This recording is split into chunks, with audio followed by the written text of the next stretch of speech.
There you are. Nate Jones. Yeah, that's going to be in my head forever. Yeah. Oh, dude, you'll never forget it. I'm going to send you that YouTube video every other day now. Mm-hmm. Oh, look at that. Questions already coming in. Yeah, Cortland, appreciate it. We're going to get this officially started here in 2 minutes, but get your questions in before it starts.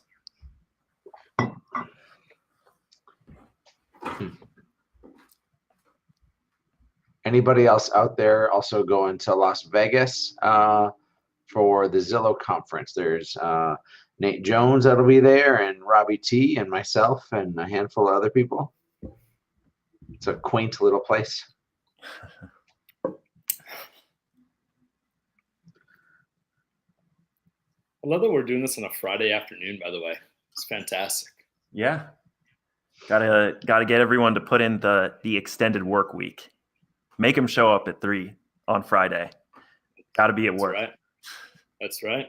Gotta stick around for the good stuff. That's right. I saw TGIF today. I think it was actually Jay Kinder who posted it, and it said the grind includes Fridays, and I actually kind of liked it a lot. I'm excited I have a job that Friday is my least favorite day of the week. Like I love my family. I want to be with my family, but I love my work family too. And Mondays are energy giving days. Fridays are great days too. Mondays are energy giving days. Mm-hmm. Look at this optimism. Isn't that cute? All right, Nate, should we roll? Cool. Let's do it. All right. Well, welcome everybody to the Structurally in Hatch webinar. We're excited to be here. Hopefully you guys are excited to be here on a Friday afternoon as well. We're here to talk about how to hire the right ISA for your real estate business. So my name is Nate Jones. I'm the CEO and co-founder of Structurally. We're an artificial intelligence inside sales agent company. We love to be working closely with the Hatch Coaching and Hatch Realty team, which we've got two of the best on that team, I would say, with us today, Robbie T and Eric Hatch. Take it away, guys. Awesome. Well, yeah, I'm really excited today because we get to talk about something that's really dear to our hearts, all about hiring the right ISA. And what I'm going to do is I actually want to kick it to Eric first because you're the one who did this right the first time. And on our last call, you coined the phrase, we fumbled our way through it. But, I'd love for you to really start things off, Eric. How the heck do you hire the right ISA for the real estate business? Oh, gosh, I wish it was an easy answer, and it is not. I pride ourselves on being really good at hiring. Hatch Realty and Hatch Coaching are based out of Fargo, North Dakota. Our community is about 200,000 people. We will sell 650-ish homes this year. We were this last year the number 43 real estate team in the country. And I give you those facts and those pieces of data because it's important that you understand that it hasn't always been this way. And we've built it now on the backs of ISAs, and I've gotten really good at hiring, and it's still been the hardest position I've ever had to fill. It's exhausting. It's difficult. I see a question right now from Ryan asking, how do you keep somebody in the department long term? Like there's just so much meat and potatoes here. So let me dive into your question with more specificity, Robbie.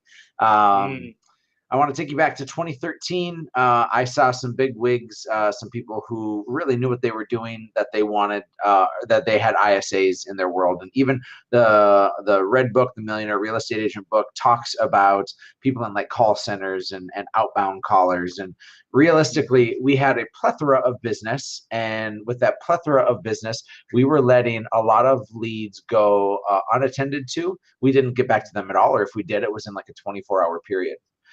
And so here was the hiring trick. Write this down. This is really important. Hire your friend after a 20-minute interview. And then I want you to take that piece of paper and tear it up and just disregard everything I just told you, because that was how I hired the first one. And I got lucky. Okay, I had somebody who just answered and responded to leads, and we actually got lucky. He had no desire to be like this big producing agent, loved being kind of behind the scenes, prides himself on being a number two, and was a really good culture fit. He was fine at the job, but he was a really good culture fit. And what happened is we then got introduced to a guy named Robbie. And Robbie was in his young 20s, a year or so out of college, was working on political campaigns. And Josh, our first ISA, vouched for him. And he said, Robbie's a really good dude.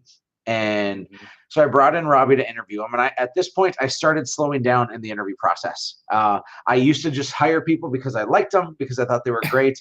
But I started to figure out who we were and who we needed in our world. In fact, we now have developed a 9-step hiring process that I'm happy to go over here in a moment. But in this ISA world, when I brought in Robbie, here's the biggest difference maker of him and anybody else, is he was hungry. Like not just hungry, saying I want to make $100,000 or whatever it is. Robbie had a chip on his shoulder. He had some people to prove.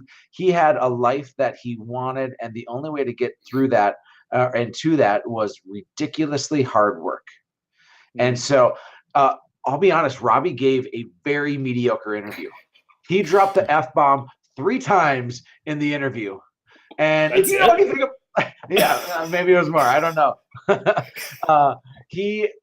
He started off, he was very nervous and fidgety and like doesn't like people in the first place. So he was just all super awkward. And then as he got going and as he got talking, I started to see his heart and his passion. And that's what I liked. But he was so rough around the edges. And I just knew that he was hungry. And Josh vouched for him that he would be a culture fit. And so for me, that was enough to take a chance on him. And a lot of times those of us who are looking to hire ISAs are looking for the perfect disc profile, and we're looking for the perfect setup, and we're looking for the person that's going to crush it for us. And we're looking for somebody who is maybe more qualified than we are sometimes. At that point in our game, when we were developing, we needed somebody to answer the phones. And that's why we hired Josh. We needed somebody to respond to leads. And that's why we hired Josh. And it wasn't even that he said the right things. He just answered the dang phone and called people and said, how can I help you? What are you looking for? Right. And then as we've gotten better, we've now refined it and defined it. And at this point now, this is the end of my long-winded answer here. At this point now, we have decided that hiring ISAs is crucial in our business. And so we've brought on people. We have about a 50% success rate, where the rest of our company nearly doubles that with our success rate for retaining people for an extended period of time. And then the ISA world, we're only batting 500. I mean, it's pretty difficult to find great talent at this point because our standards have continued to rise. But if you don't have an ISA, don't start your standards right here, because you're in Barney Rubble trouble, my friends. Start here, because this is really where you're at. If you're new in that business, you gotta grow with them. So that's, there you go. I love it. Go ahead, Nate. Yeah. I mean, Robbie, do you have anything to add in terms of like culture fit? I know you guys, like Eric said, fumble forward. Did you know that, Hatch was the right culture fit for you? Like during the interview, a week after, do you still not know it's the right culture fit? I hope not. So, yeah. I would say this from my perspective. When I was going through the interview process, most places you sit down and it's very surface level questions. It's going to be, what's your past experience like? What qualifies you for this job, right? Those very surface level answers. And although I swore many times in my interview, Eric and I also, he got to the heart of who I was. And, I mean, that's why you swore, Robbie. That's why I swore. Yeah. I threw you off of what was a typical question that you were already prepared for. And that's what brought the real Robbie out. And so many of us go through a hiring process and we spend 30 minutes talking to somebody and we think this person will be great in my world. And that's like going on one date with somebody and marrying them. It's absurd. I mean, crazy. Unless you're a great catch like Nate, who is single, by the way, ladies out there, watch out. The only reason I'm going to Vegas. I don't mean to cut you off, Robbie. I just want to emphasize the point that the reason why you swore was because we were asking you things that were real life things and not just rehearsed answer business things that had you giving a robotic answer. And what that showed to me, because you asked a good question, Nate, was the culture a right fit? Was in that moment, because he was willing to go deeper than I've ever gone before in any other type of professional setting, I knew that that place was special, that it was different, that Eric didn't just care about me coming in and making phone calls, that he cared about him aligning his vision to match up with mine and helping me go to where I want to go. And that was huge. And that created a buy-in that I don't think can really be replicated unless you really do care. Because that's what it was Eric was taking a deep interest in me to see if I'd be a good fit. So yeah, absolutely. And to hit on your point, Eric, it is so crucial that your interviews are not 30-minute interviews. Like you said, it's like dating for a week and then asking someone to marry you, which sometimes works out, usually not though. And what we do is we slow things down. That way we can take people's mask off, because that's probably what you saw happen. And we've seen happen a lot in our interviews is when you slow down and you take some time to dig into people's stories and to find out about them, what happens is a mask comes off on who they're trying to be in the room with you, and you see their authentic selves. And sometimes it includes a couple F-bombs. So be prepared. So cool. Can you guys share any specific questions that you guys remember asking or that you're starting to ask today in your interviews that really touch more on the culture rather than just the, how long, how do you handle an objection, things like that? What are some of those questions, or what are some questions that you ask that really touch more on that culture piece? So let me go through the 9-step process, and that's going to, I think, show how we get there. So if you are taking notes, I think this could be a nice value add for you. The first piece is you place the ad. And I know that sounds generic, but what we found out is that as we've looked for people in a sales role, quite often they've been drawn to what people view as a typical realtor. And our understanding of an ISA is that they are a service-based person. Our salespeople are too, but they're the folks who are going to be a little more tenacious in terms of having to be front-facing with people. And instead, we defined it as a service piece. So inside sales and inside service. I mean, that acronym's ISIS. So we're not looking for ISIS here. And yet, I want people to know and understand that. As we place this ad, and we use a company called Wise Hire. That's WIZEHIRE. And Wise Hire is a really great company because it serves as a way to actually put out all of these feelers. So it goes to Indeed and Monster and everywhere else. Okay. The second thing that we do is we get pretty serious about just doing some research on the people. So we get their resume, and with Wise Hire, we actually get a DISC score. For us, we think that the DISC and the personality profile is about 25% of our decision making, and we can narrow it down right away. I believe that the best ISAs are DCs or CDs. Those are dominant and detailed. They're analytical and thicker skinned. They follow systems, and they're naturally probably a little bit stronger. I think that the people that could be a little more at risk are people who are high I's. Those are people who love to socialize with people. They love interaction, and they're going to be in an office for a long time as an ISA. And so a high I can be really hitting a brick road for someone. Your natural buyer's agents, those are going to be your highest I's.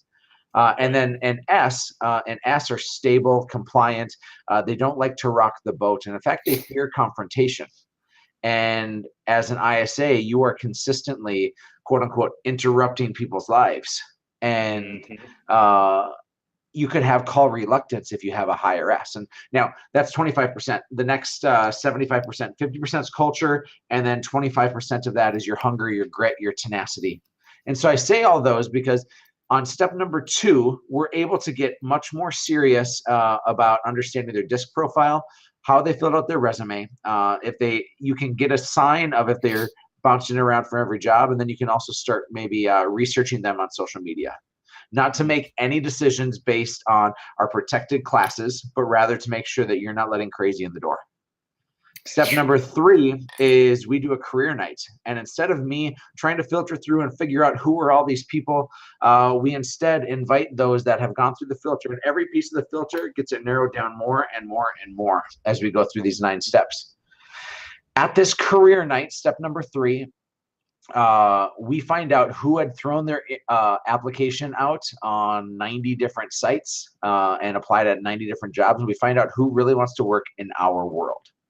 And those that really want to work in our world will show up for the career night. And those that applied for every job and aren't willing to take an extra step, they don't show up. And so we filter it down automatically. And then we get face to face and we get a chance to feel that person's energy and to see if they vibe. Michael, great question. He asked about to elaborate on the 50% culture. I would describe it like this, Michael, is it's a feeling. And that feeling actually starts at career night. The energy that the person brings are the biggest 2 things I believe that are for culture are, number 1, if somebody is coachable, and number 2, if they're selfless, if they are others before self, if they're servants in their natural nature. For us, that fits into our culture. I also think that people can't be victims. And there's a lot of victims that apply. And when you ask them questions, they're blaming everybody else. And that is like toxicity in our world. And so we make sure that when we're talking about the 50% culture that we're keeping that out. Okay. So this career night, we're talking about the job. And in fact, my role and my goal is not to lure them in by talking about how sexy our place is. I rather try to scare the bejesus out of them and have them not apply. And I want them to self-select out of the business, because we talk about how this is a lifestyle and how I don't want them to graduate up, although there's opportunities to do so. They have to earn the right to graduate and not just be bequeathed it, right? Step number 4 is they answer some essay questions, and it's continuing to narrow down the funnel. Step number 5 is we do 30-minute interviews where we really start to find out how this works. Step number 6 is we then check references. And this is so vitally important. Because if I ask Robbie for his 3 best references, he's going to give me his best friend from high school, and he's going to give me his coworker that thinks Robbie's great, and he's going to give me his aunt, but I'm not going to know that it's his aunt, right? And then we have to do more diligence than that. So we actually ask those 3 references for 3 more references. And then we ask those 3 references for 3 more references, and we do 9 total reference checks on people, because we're going to get to the nitty gritty of it. We're going to find out. It doesn't necessarily disqualify somebody if that person doesn't speak well of them. We just want to find out why in the world has there been conflict, and how has this person persevered through it. Okay. So that's the first 6 steps. And then step number 7, to your question, Nate, took me a long time to get there. Your question was, what specific questions do we ask in the interview? And our interview process on step number 7 is a 3-hour interview. The first half is the life story. Robbie, tell us about the life story, because it's one of my favorite things that we do. So it's honestly, as crazy as it sounds, it usually starts off with us letting them know, first, within an interview that's 3 hours long, you always need to give them the framework that this interview is going to be different than a normal interview. That's where you got to start. You got to set that standard, set that expectation. And one of the expectations we always start with is, at any point in time, if they feel like this isn't the right role for them, or if we feel like this isn't the right fit for them, we owe it to each other to protect each other's time and let each other know. So you let them know how this frame of this interview is going to go. But the first hour and a half is all about them. And honestly, it starts with the simple question of, I want to know your life story. So let's go back to when you were a little kid and tell me about how you were raised. Just start there. And what's crazy is every person's going to find from a question like that a different starting point. Someone's going to say, should I start at middle school? Should I start at elementary school? And it's really up to you to how you want to interpret it, but you allow them to get to that starting point. And then the conversation goes from there, because everyone's been everyone's going to have a different story. Everyone's going to go down a different path.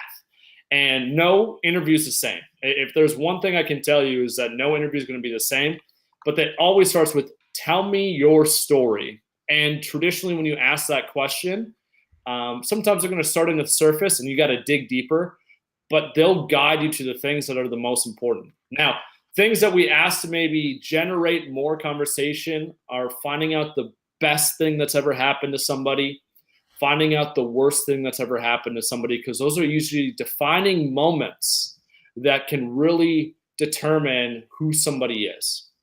Anything you want to add to that, Eric? No, that 3-hour interview is to, I mean, you're getting to the root and the nature of people. And the goal in it is to have them respond to things that they naturally don't respond to. Let me give you an example, because we can talk about this, and a lot of people have heard that you go long in these interviews. But Nate, let's role play this out for a second, okay? I can't in an interview ask you about your family. I can't ask you about any protected classes. I can't ask you about any of that. But with the right questions, you're going to start answering it. So, Nate, tell me, with your life story, where did you grow up? I grew up in Des Moines, Iowa. Okay. Who was really important in your life when you were younger growing up? Ooh, that is a good question. I would say some of the most important And we're people. done. We did it. That's it. It's done. There it is. Yep. So who was really important in your life when you were younger? Yeah. Well, okay. Sorry. Jumping back in. I would say it's my my grandpa. He's been with me for quite a long time. He's an entrepreneur himself, and he's really impacted my life in some positive ways. That's fascinating. What kind of relationship did you have with your grandpa growing up? Very fun, casual. He doesn't really always act like a grandparent. He's kind of just a young man trapped in an old man body. So what kind of activities would you guys do that were out of the norm? I can remember specifically when he took me out to a bar once and tried to pick up some ladies for me. And so I don't know if that's a good sign for my business career, but it certainly helped my personal life. So you got amazing personal attention from your grandpa, right? Yep. Were there any relationships in your life early on that you didn't get amazing attention from that left you feeling maybe a bit of a void? Wow.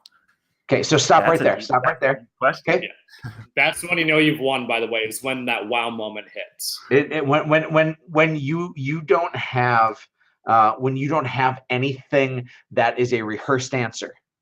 And that's what you're going for in this interview, is you're going to get out of the rehearsed answer. You had a story. You've told that story of your grandpa before, right? And I just used that bit of information about what made you feel good. And then I just gave you the counterbalance of it. Intrinsically, if somebody talks about, here's a point in my life that this was really tough.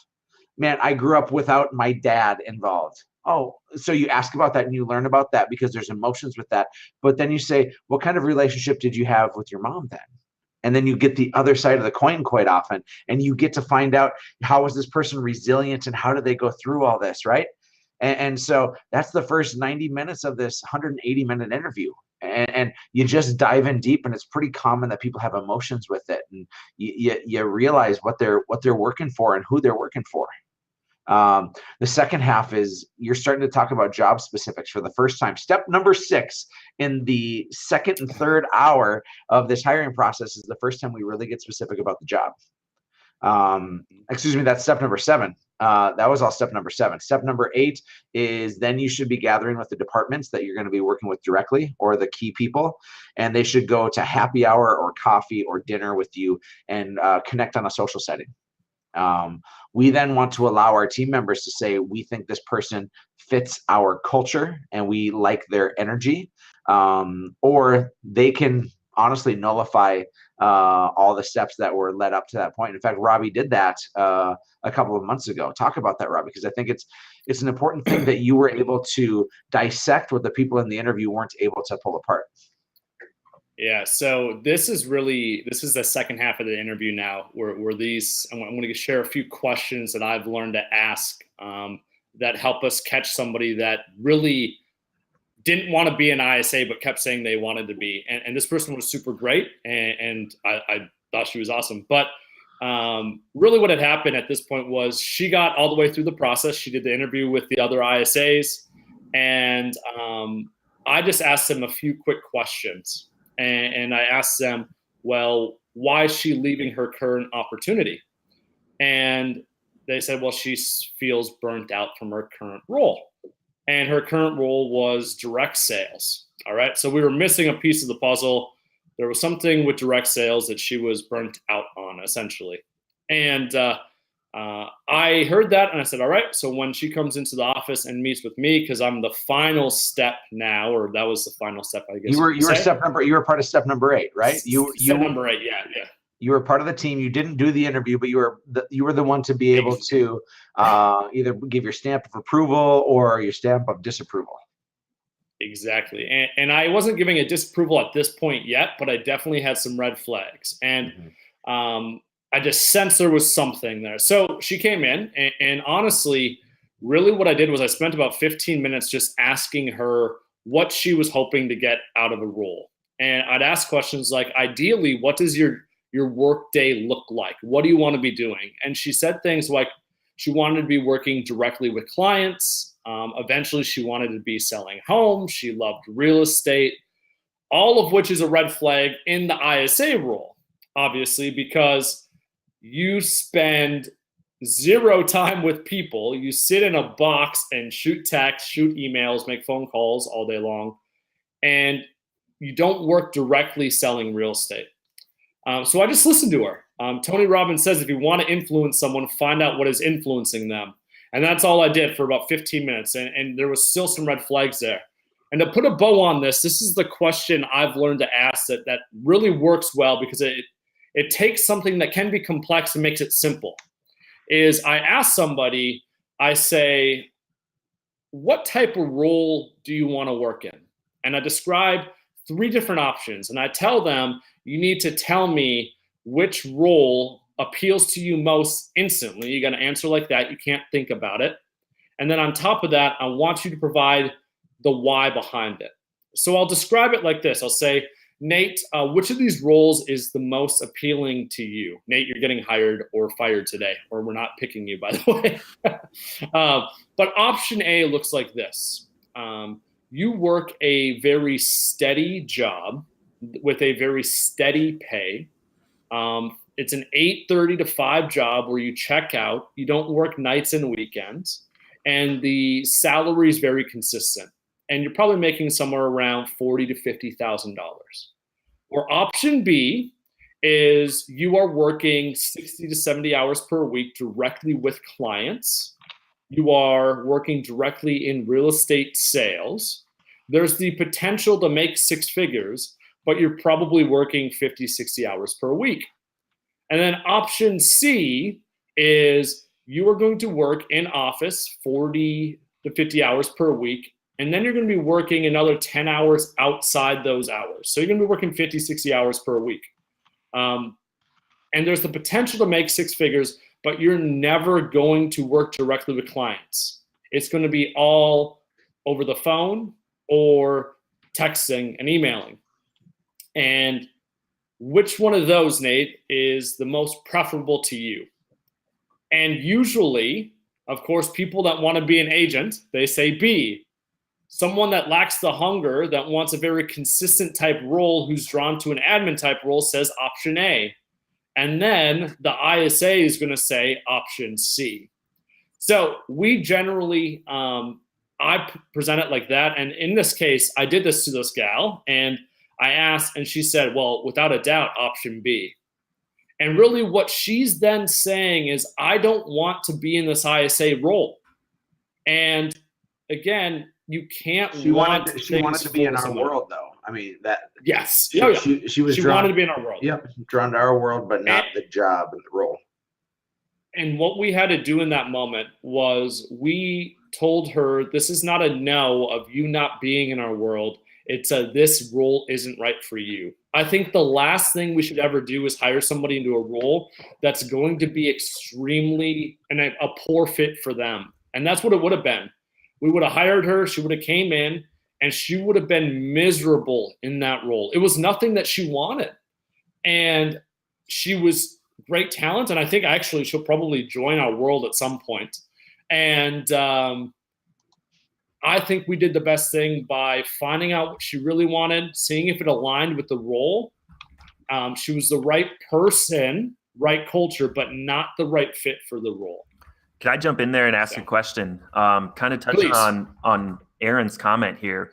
You know, I know you guys are involved with every aspect of your business. How might you know that someone's not a good fit for the ISA role, other than those questions that you posed? You know, is it the right idea to bring in multiple people on the interview so that you can say, hey, maybe, you know, so they have those different perspectives from the different aspects of business? Who should be involved in that interview process so they might have a better idea of, hey, not a good fit, but she might be a good fit here for me? Loaded question. I'll try to unpack that there, Nate. We have a person in our world that has done the majority of the hiring outside of me. She is on our admin side, and so we always believe in a 3-step process when somebody's getting trained. It's really simple. It's watch me, watch you, go and do. And if you have never hired somebody before and nobody on your team has ever hired somebody before, you just got to feel your way forward. Use webinars, use us as resources, and we want to help rise the tide as best we can. But you got to figure it out, right? If you have hired somebody once, twice, 3 times, or 1,000 times, you're seen more as the expert. The more at bats you have, the better. I've spent a lot of time having Monica, our HR gal and office manager. I've had her watch me. And then I sat in and I let her conduct the interview and I watched her. And then finally, when she was empowered, then she was the one to go and to do it. But I want you to think about this, because we hear that and we're like, yep, that's very typical business advice, right? Like have somebody shadow you and then you shadow them and then they're good to go. But I want you to think about teaching your grandma how to use her cell phone for just a moment. Teach your grandma how to use your cell phone. What happens is you grab your cell phone and then you type beep, bop, boop, boop, boop, boop, boop, and you say, you got it, grandma? Okay. And what she says is, no, I don't. No, I don't. And by the way, I'm 38 years old now, which makes me totally out of touch with most technology and Mike Jones and all those other things. And so I am in this place now where I'm realizing that it is really difficult to just see somebody do something else and then think that you got it. It's like watching a grandparent watch you on your cell phone and then they just know how to use all these apps, and it takes so much time and you have to show them and then you have to watch them and coach them. And so in our world, if you are a part of a larger ecosystem, whomever is the one that is experienced in it needs to have people watch them, study them, and then they need to be watching that person before you cut them loose. Did I answer your question there, Nate? Yeah, I think you did. Absolutely. So is there a 9th step? Have we hit the 9th step? Yeah, you get a job offer. Yeah, it's a job offer. The 9th step is the easy one, and most people skip 6 to 7 of those steps. And every time I've skipped a step, cut a corner, whatever it is, it has not worked out.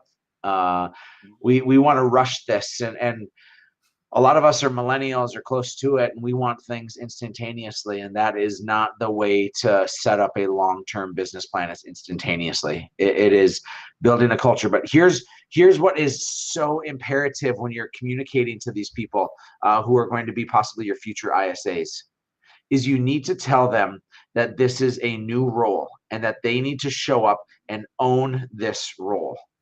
This is not an order-taking role. This is a role that they need to come in and be the chief commander, the king poobahs of this entire role, that you are giving them permission not to just pick up all these leftover leads that aren't responded to. Rather, you are the future growth of this company. And everything we have is now on your shoulders. And so these people become managers and leaders in your world. And this is one of the huge differences between our Hatch coaching and Hatch realty world and many other ways in which people run their ISA programs. They are not the bottom of the totem pole in our world. They are the top of the food chain, okay? So please be very cognizant about that. You're not looking for an order taker. You're looking for a leader, as far as I'm concerned. And that's how, because the question is, it was asked a little while ago in the chat, is how do you keep somebody in this role when they really want to jump to production? I think you actually feed them with leadership and responsibility. You don't keep them as the ones who are just picking up all the stuff that nobody else is getting, right? Like, don't take all your leads and just dump them on the new ISA. You're setting yourself up for failure. But as they earn the right to start leading the team, that's how you find somebody who will grind in a role, is when you give them opportunity and responsibility and influence. And so that changes the scope when I talk about that, right? You're not looking for somebody who's like just really good in details and will make phone calls. You're looking for somebody who's a powerful leader, right? I did that for you, Robbie, by the way. Is that a Wolf of Wall Street, right? I think so. Mm-hmm. There it is. Yeah. There you go. I want to add to that real quick to really accentuate that point. When you hire an ISA, they're not just going to be creating opportunities, contacting leads, setting appointments. They also have to have the willingness to have uncomfortable conversations with your agents. In our world, our ISAs aren't just lead converters, they're really lead managers. And that means that they are having to have management type conversations with agents.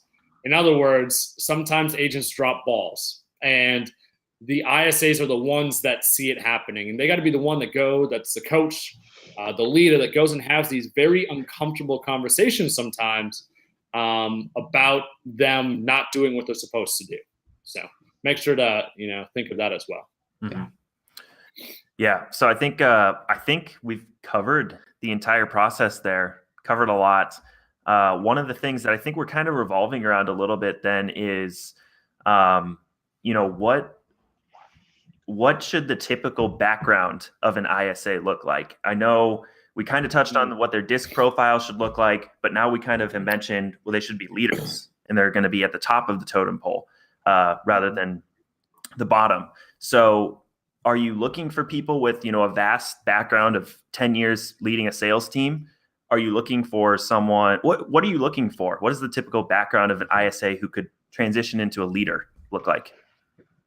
I was in Texas a couple of weeks ago for some training, and was with my buddy Thomas Elrod out of North Carolina, and he and I were chatting, and he described it to me like this: is he said, you know what, in a lot of people's worlds, they have goldfish that sits in their little bowl waiting to be fed, and he said that his goal was to have sharks, people that went and fed themselves, that were hungry and hunters. And I would say that a person's job experience in the past doesn't determine where they're going to go in the future.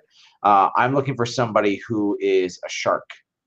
And you can see that in ways when you do enough interviews and you spend enough time with somebody, you're going to see if they have waited for the world to be given to them on a silver platter, or if they've been willing to go and to grind. We've had really great experience with people with military backgrounds. Two of our three ISAs currently, one is Marine and one is Army National Guard. And they have had masterful experiences of falling into a system, and then we watched them climb the ranks, outperforming their peers. They showed that they were hungry. We also have a weird assimilation with all of our ISAs that seem to really adore Star Wars. And I can't figure it out. I can't tell you why. I've never seen Star Wars before, and I also know I would make a horrible ISA. You could see Robbie shake his head. Robbie, pipe in, because I think it's important. I think you're right about that. I think there is the military thing. People have asked, do I need to go hire somebody from the military? And please don't hear that. What I think Eric is saying is, what really matters is, do they have a history of defying expectation, going above and beyond? I think another piece, I know in my case, when I sat down and I asked our ISAs, is this correlation, is this causation? One of the things that really stood out to me was the ISAs that have been successful in our world, and actually a lot of the people that have been successful in our world have had some type of life event or experience that was humbling. And I know for myself, I left political campaigns not on such great notes, and that was humbling. Jim had been overseas, and then Cody and Eric had been overseas as well as Pete, one of our former ISAs. And I asked them that. I said, what's going on here? Is this a fluke, or is this, causation? And they said the realistic piece of it is when you serve overseas and you come back, every day here is a pretty darn good day. So I think humility and I think hunger, you want principles. You want to see the principles in somebody's background. I don't think that correlates with you have 10 years of managing a call center. I don't think that matters. I don't think you need to go out there and hire somebody that has 2 years of call center experience. If anything, I don't think it really matters. I know I've had a cousin who works in a call center and tries to sell me Cutco knives, and there's a 0% chance that I would hire her for this role because that's not what this is. I want somebody that has a history of showing that they want to improve their lives and they're willing to put in the work to do so. And when you learn somebody's stories, you see demonstrations of that. And the people that have been successful in this role, they have, when you learn their story, they show that hunger. So I don't think there's one role. I know in my case, I worked on political campaigns and I knocked doors and I made phone calls. And yeah, it helped me be prepared for this role, because if there's anything less popular than sales, it's politics. And I had to knock doors and make phone calls on political campaigns and have the door slammed in my face and get sworn at, which same thing happens in sales. But I think the hunger is the big piece. You got to find somebody who has a desire and a hunger to change their life, and is willing to put in the work. And you can't, some people will try faking it, but you can't fake it for 3 hours when you ask good questions. And that's what Eric found when he interviewed me. Mm-hmm. Yeah, that's why that process is so important. Yeah, go ahead, Eric. Let me cover this quickly, Nate. We oftentimes place job ads and expect the right people to show up. And I want you to think about that, because we've discovered the irony and the mistakes and the holes in our system in our companies.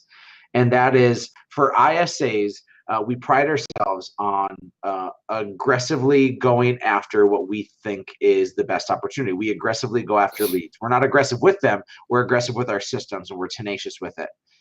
And then when it comes to talent, we just sit around and twiddle our thumbs and expect it to show up. It's like waiting for hope. Hope is a very bad business strategy. Hope is a great thing to have in your heart, and yet if it's not met with massive action behind it, you are setting yourself up for huge failure. And most of us hope that great talent is going to show up.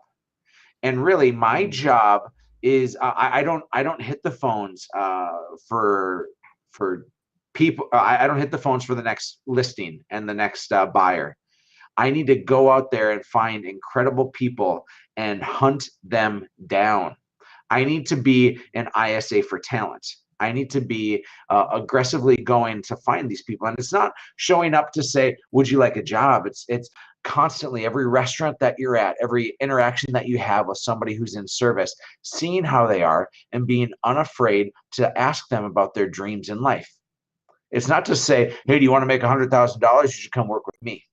It instead is saying, man, you gave me really great service. I want to learn more about you. What do you want to do with your life? What are you passionate about? And if those passions happen to align, yeah, you're sitting in a better spot. So if you're going to find great ISA talent, yes, you have to go through placing the ads and everything else.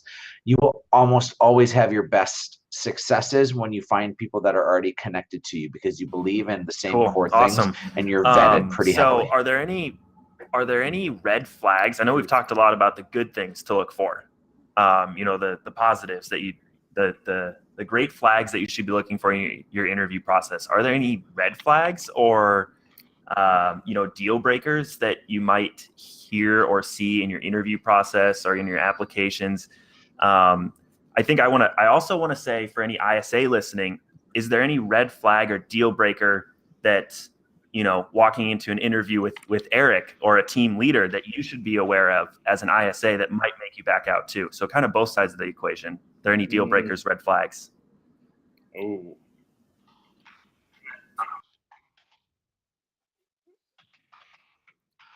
Eric, can I take this one first, or do you want to go? Yes, you go please. first. I got. Yeah, I was typing a response, so you go. Okay, so I would say this in this ISA role, the first red flag I look for is anytime someone says, "I want to work in real estate," it's almost always a red flag, and it's because they want to work directly with people, and it's a red flag for this role. Every ISA that we've had come into our world, one, did not have their real estate license, and then two, had zero desire to work in real estate. They didn't want to. It's not what they're drawn to. It's not their natural fit. And the reason for that is working in real estate is working directly with people. And again, in this role, you get very, very, very little of that, if not none. I think out of the 400-ish closings that I brought in, I probably met 2 or 3 random strangers, and they were very impactful stories. That is not what a high I would want. So that's just one of the big red flags. The second one is we have no room for angry human beings in our world. And we had someone in an interview that showed anger, demonstrated anger, and not just frustration, but anger, a desire to hurt someone, and that's not going to fly in our world. So that's probably more of a culture piece, but those are just 2 major red flags that we've filtered people out. Mm-hmm. I'm drawn to people that are me people, or excuse me, that are we people, and I'm turned off by people who are me, self-serving. The things that we love, we also can find out what we avoid by looking at the other side of the coin. And this may be where I've been lately. My biggest frustration with potential hires are victims, people who play the blame game. It is just, you can't stop somebody from being a victim, but you sure cannot hire them. And it's a little bit easier. Yeah. And the opposite side of that, the opposite side of playing the victim role is an ownership role. And when you learn people's stories, everybody has failures. And when they talk about their failures, are they blaming somebody else for their failure? Or are they taking ownership that they caused the failure? Just little pieces like that are the ways you're going to dig past the surface level BS and find those authentic stories. So yeah, it's not just avoiding the victims. It's you want people that are going to take full ownership of what they do, that are accountable to what they do. And here's the question. Here's the interview question. Nate, tell me a time in which you failed on a huge scale. And then you ask follow-up questions. When's the last time you let somebody down? What's the biggest mistake you made in the last month? Like, just get specific, give them a mindset of it. Sometimes you can say, with your friend group, because people will just think work. With your friends, when did you let your friend down recently? And if they don't have anything, they're either the perfect friend and I just want to be besties with them, or they are not self-aware enough to understand that they are a victim. And it's tough. Because you ask Robbie right now, Robbie, when were you a bad friend in the last 30 days?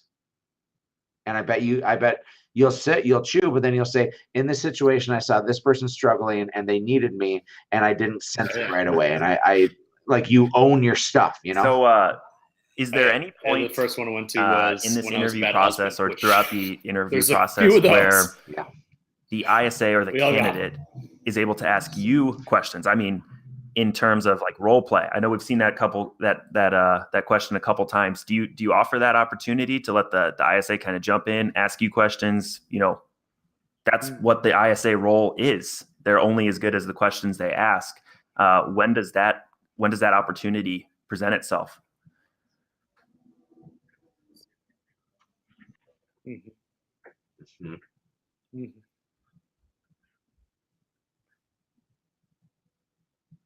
So I'll answer that first, Eric. I think in that beginning of the interview, I let them know traditionally if they have any questions for me, they can certainly ask. I will say this, that the highest quality candidates that we have in the second part of the interview, when it becomes very professional, we give them the opportunity to ask us questions about the role. And that's traditionally where some of the standouts really pop out, because they don't just sit there with their, hands tied. They start asking you some questions that are usually pretty darn good. So I would say they're allowed to ask questions throughout the process, but it's towards the end of the 2.5 hours where it's their time to ask very, very specific questions. And honestly, we get excited about some candidates. We just hired a guy who had a list of questions, and in that last half hour. And because you're right, that their ability to ask questions is so huge, but it's towards the end. So we're vetting them first and making sure they're a good person. It happens at the career night. It happens when they're applying because they can ask questions to us. It happens when they're registering for things. We're seeing this trend. Some people say, how much do I make? And if that's their first question, yeah. I love your financial hunger, but if you think that that's how you're going to win somebody over is jumping to compensation, yeah, it's tough. I do want to make sure that we say this piece is a lot of people want to graduate their ISAs up. When you hire an ISA, they may want to move into a producing agent role. In fact, I have a buddy, Lance Loken, in Houston, Texas. He runs one of the top real estate teams in the world. They do thousands of transactions a year. And Lance requires people to start as an ISA in his world, and then we'll graduate them up. The only way I can endorse or recommend this, and same with Lance, is if you also have ISAs that are permanently in the role. Because you use the ISA and you can use it as a breeding ground, a testing ground, and a grounds to give people some tenacity. That I just kind of want to touch on briefly. But you have to have the consistency and the regularity of somebody else or about hiring your second ISA in that role. There's something that you wish you would have done better in the first one that you learned in the second hire. What's the dynamic between going forward hiring your second, third, fourth ISAs?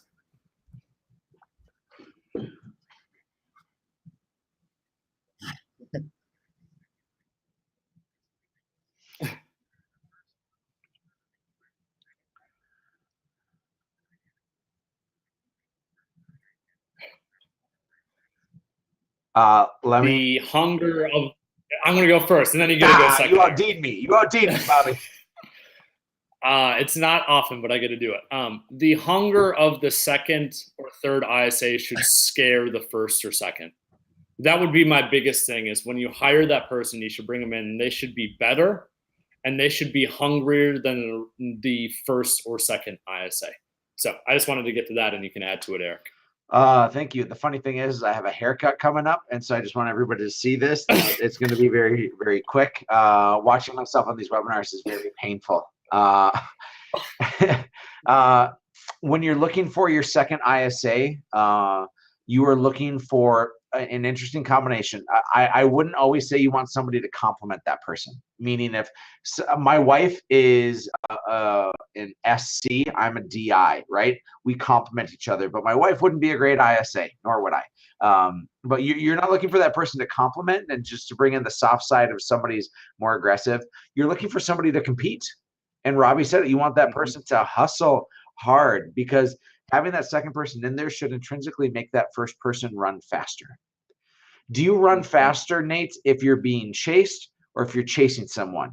And the truth of the matter is, you're going to run faster if you're in a race than if you're just jogging on your own. So whether you're in first place or second place, you're going to push a little bit more, and that breeds competition. Our structurally giveaway, and so when you're looking for someone, you know what you did wrong the first time. Give their final comments. If Robbie's your first ISA, anyone who's still with us, really good, but he's not good in this area. That's when you do look to fill in someone who's good in that area. We'll try and get to a final. But the piece is the competition. That's such a good before or after our giveaway, which is exciting, but.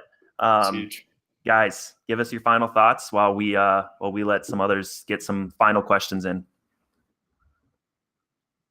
Got it.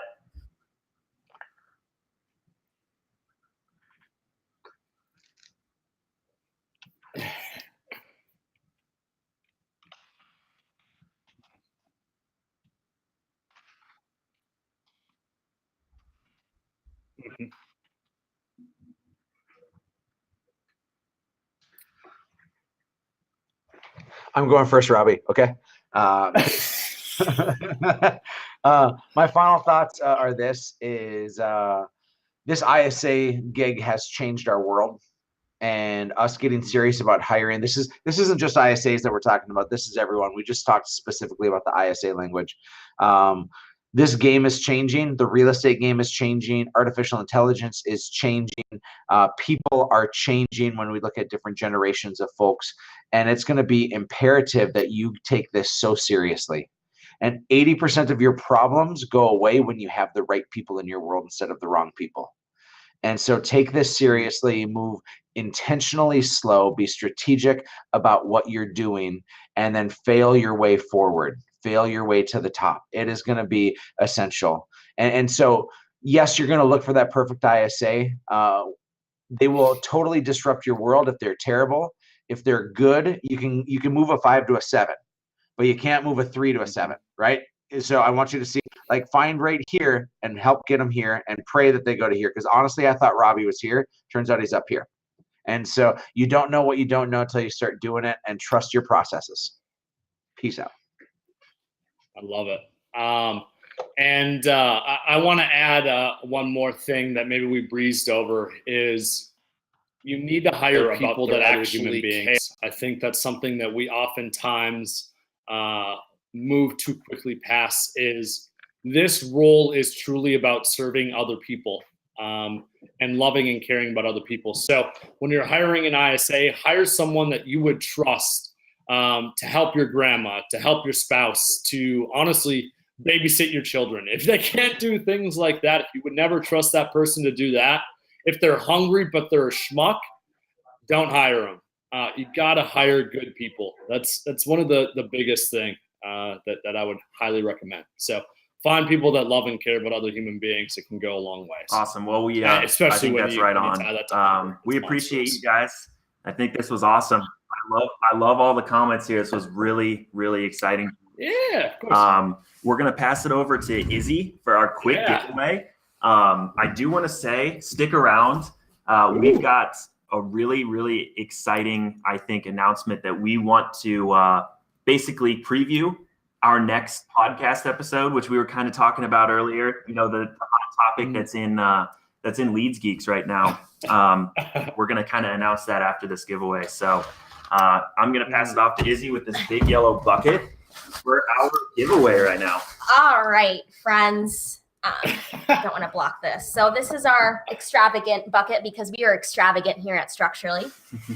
So the 3 giveaways that we're doing. So 3 lucky winners today. We have 2 Apple AirPods, which I'm very excited about this specifically because I get to model them today. But we're going to have to wait 1 second. So the other giveaway that we're doing is 50 free leads. And just to clarify on what that is, one thing we do here at Structurally is we have the ability to engage and qualify any of your cold or old leads sitting in your CRM right now. We know probably a ton of you have them. So we're giving 50 of those free. So we'll respond to 50 of yours at no cost. So 1 lucky winner for that, 2 for AirPods. And what the AirPods are, this is not sponsored by Apple, but if they do want to sponsor me at some point, I am available. The AirPods are the awesome headphones that they have, which are wireless headphones. Just go in, you can work out in them. Bluetooth technology. So I will first choose the winner for the free leads and then the 2 for the AirPods. So gotta shake up the bucket. I always inadvertently look at it by accident. Okay. Here. This is not a sketchy operation we're running here. All right, so the winner for the free 50 free leads is Joe Ferraro. Hopefully you're on here. Regardless, you'll still win. We'll send you an email after this on that information. But congratulations.